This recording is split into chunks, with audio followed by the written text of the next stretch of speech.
ആത്മശാന്തിയിലൂടെ രോഗശാന്തി.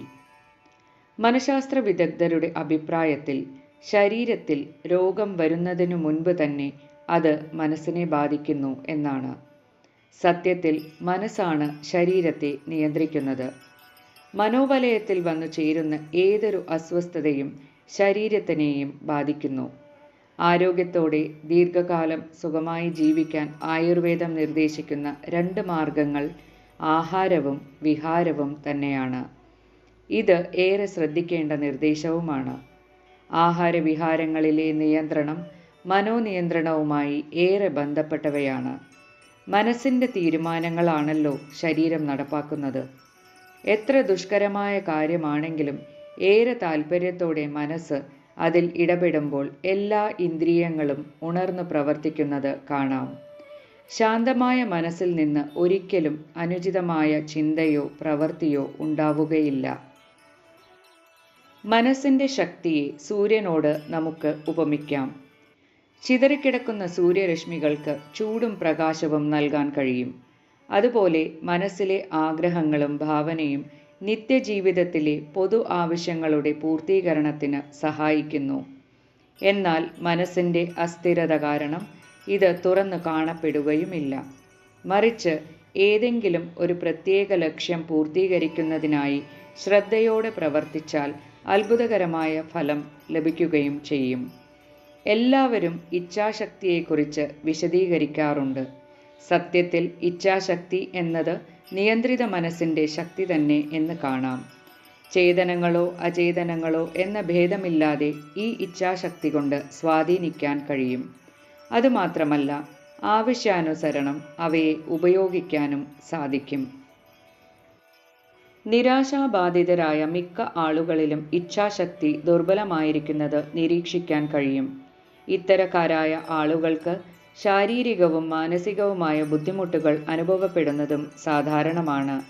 ഇത്തരക്കാർക്ക് ചെറിയ വേദനകൾ പോലും വളരെ വലിയ ഒരു പ്രശ്നമായി അനുഭവപ്പെടും. എന്നാൽ ഇച്ഛാശക്തി ധാരാളം ഉള്ളവർക്ക് കണ്ണീർ മഴയത്തും ചിരിയുടെ കുട ചൂടാൻ കഴിയും. മാറാരോഗങ്ങളെ പോലും ഇച്ഛാശക്തി കൊണ്ട് പരാജയപ്പെടുത്തുന്നവർ ഏറെയുണ്ട്. ആയുസ്സും ആരോഗ്യവും മാത്രമല്ല, ഏതു പ്രായത്തിലും യുവത്വം നിറഞ്ഞ മനസ്സ് സ്വന്തമാക്കാനും ഇതുവഴി കഴിയുന്നു. വാർദ്ധക്യത്തെ പടിക്കപ്പുറം നിർത്താൻ കഴിയുന്നു എന്നതാണ് മഹാഭാഗ്യം. ഇച്ഛാശക്തിയുടെ കരുത്തുകൊണ്ട് അത്ഭുതം കാണിച്ച ചില ജീവിതങ്ങളെ പരിചയപ്പെടാം. വാർദ്ധക്യം കാരണവും പ്രതിവിധിയും എന്ന സാൻഫോസ് ബെനറ്റിൻ്റെ പ്രസിദ്ധമായ ഗ്രന്ഥത്തിൽ സൂചിപ്പിക്കുന്ന ഒരു സംഭവം ഇങ്ങനെയാണ്. 19 വയസ്സുള്ള ഒരു ഫ്രഞ്ചുകാരി പെൺകുട്ടി ഒരു അമേരിക്കൻ യുവാവുമായി വിവാഹം ഉറപ്പിച്ചു. വധു ഒരു പാവപ്പെട്ട കുട്ടിയായതിനാൽ ആ യുവാവ് 3 വർഷം അമേരിക്കയിൽ ജോലി ചെയ്ത് പണം സമ്പാദിച്ചതിനു ശേഷം അവളെ വിവാഹം കഴിക്കാമെന്ന് നിശ്ചയിച്ചു. അതുപ്രകാരം 3 വർഷം ജോലി ചെയ്ത് ആവശ്യത്തിന് പണം ആ യുവാവ് സമ്പാദിച്ചു.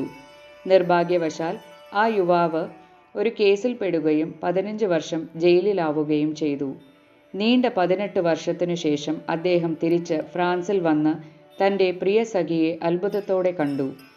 തൻ്റെ സഖിയുടെ ആരോഗ്യവും സൗന്ദര്യവും കണ്ട് വീണ്ടും വീണ്ടും അയാൾ അത്ഭുതപ്പെട്ടു.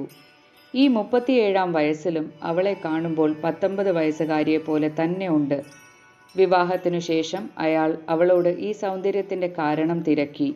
എല്ലാ ദിവസവും രാവിലെ അവൾ കണ്ണാടിയുടെ മുന്നിൽ നിന്ന് മുഖം നോക്കി പറയുമായിരുന്നു, ഇന്നലത്തേതിൽ നിന്ന് ഒരു മാറ്റവും ഇന്ന് തനിക്ക് വന്നിട്ടില്ല എന്ന്. നിരന്തരം ഈ ചിന്ത അനുഭവിക്കുമ്പോൾ ആ മനസ്സിൻ്റെ കരുത്തിൽ ശരീരം പോലും പ്രായം മറന്നതുപോലെ ആയി. അതായത് അവളുടെ ഇച്ഛാശക്തിയാണ്, മനഃശക്തിയാണ് യുവത്വം നിലനിർത്തിയത് എന്ന് സാരം. ആത്മശാന്തി വർദ്ധിപ്പിക്കാൻ ഏറ്റവും പ്രധാനമായി വേണ്ടത് ശ്രദ്ധയാണ്. ശ്രദ്ധയോടെ നേരിട്ടാൽ അസാധ്യമെന്ന് കരുതുന്നത് പോലും സാധ്യമായി വരും. ഉദാഹരണത്തിന്, ശാരീരികമായി ഒരു വേദന അനുഭവപ്പെടുമ്പോൾ മറ്റെന്തെങ്കിലും ഒരു പ്രത്യേക വസ്തുവിൽ ശ്രദ്ധിച്ച് ഇരിക്കുകയാണെങ്കിൽ ആ വേദന കുറച്ചു സമയത്തേക്കെങ്കിലും മറന്നു പോകുന്നതായി കാണാം.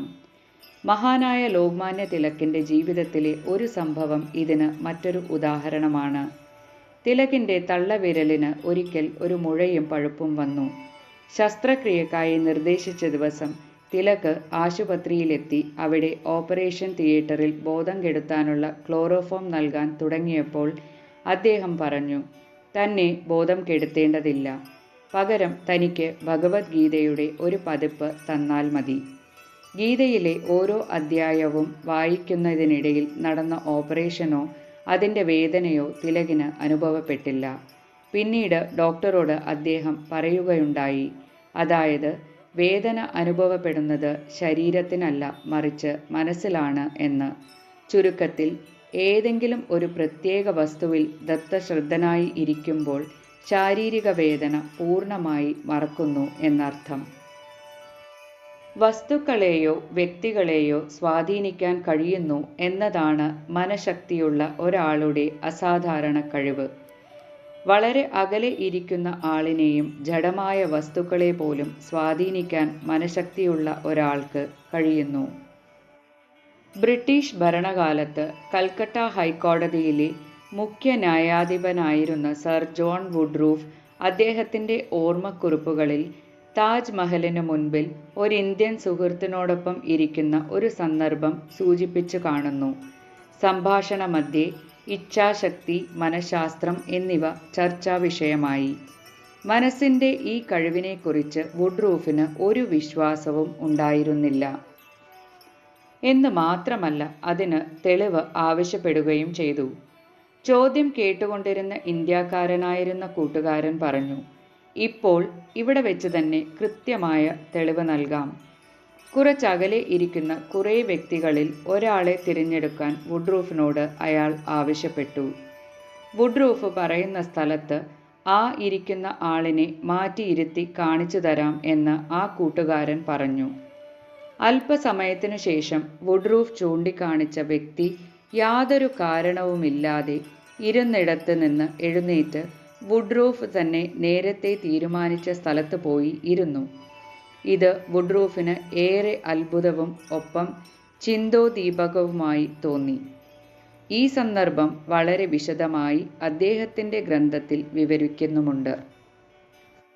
ഭാരതീയ ഗ്രന്ഥങ്ങളിലും ചരിത്രങ്ങളിലും മനസ്സിൻ്റെ അത്ഭുതകരമായ സിദ്ധിയെക്കുറിച്ച് ആധികാരികമായി പറയുന്നുണ്ട്. യോഗവാസിഷ്ഠം എന്ന പുസ്തകത്തിൽ ഇങ്ങനെ പറയുന്നു, മനോഹി ജഗതാം കർത്താം മനോഹി പുരുഷ സാമ്രാട്ടാൻ.